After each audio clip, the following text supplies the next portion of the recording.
अपनी इस बुक में डेल कार्नेगी किसी भी सिचुएशन में अपनी चिंताओं को, वरीज को खत्म करने के लिए एक मैजिक फॉर्मूले का जिक्र करते हैं। ये फॉर्मूला बताया गया था विलिस एच कैरियर नामक इंसान के द्वारा, जिन्होंने पहले अपनी लाइफ की एक बहुत ही मुश्किल सिचुएशन में इस फॉर्मूले को अप्लाई किया और फिर इस पर विश्वास किया। इस मेथड के 3 स्टेप्स हैं। पहला स्टेप है ये सोचना कि इस सिचुएशन में बुरे से बुरा क्या हो सकता है। दूसरा स्टेप है अपने आप को मेंटली तैयार करना कि अगर बुरे से बुरा हो भी गया तो मैं उसे एक्सेप्ट करूंगा और ऐसा हो जाने के बाद भी मैं क्या क्या कर सकता हूँ। चिंता हमें सोचने ही नहीं देती। अगर आपने ये दोनों स्टेप्स फॉलो कर लिए तो फिर आप उस सिचुएशन में आगे कुछ सोचने के लिए काबिल हो जाओगे।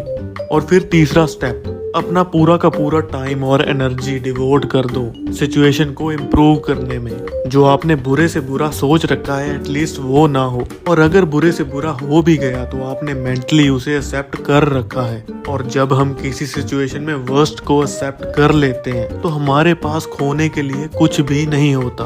कोशिश करेंगे तो कुछ ना कुछ पाएंगे ही। फॉर एग्जाम्पल, ये बंदा जिसने ये मेथड दिया है उसने सबसे पहले ये मेथड तब इस्तेमाल किया था जब वो बहुत ही चिंताजनक सिचुएशन में फंस चुका था।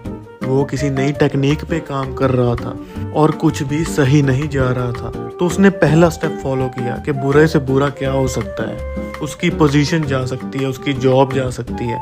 दूसरा स्टेप, उसने ये एक्सेप्ट किया और सोचा कि अगर उसकी पोजीशन जाएगी तो उसके टैलेंट की वजह से कोई और जॉब लेने के लिए उसके पास कई मौके होंगे। ये सब सोचकर वो थोड़ा रिलैक्स हुआ और तीसरा स्टेप, वो सिचुएशन को इम्प्रूव करने के लिए सोचने लगा और उसने कुछ सोच भी लिया जिससे उसने अपनी पोजीशन भी बचाई और कंपनी का नुकसान होने से भी बचाया। एक बात हमेशा याद रखना, true peace of mind comes from accepting the worst.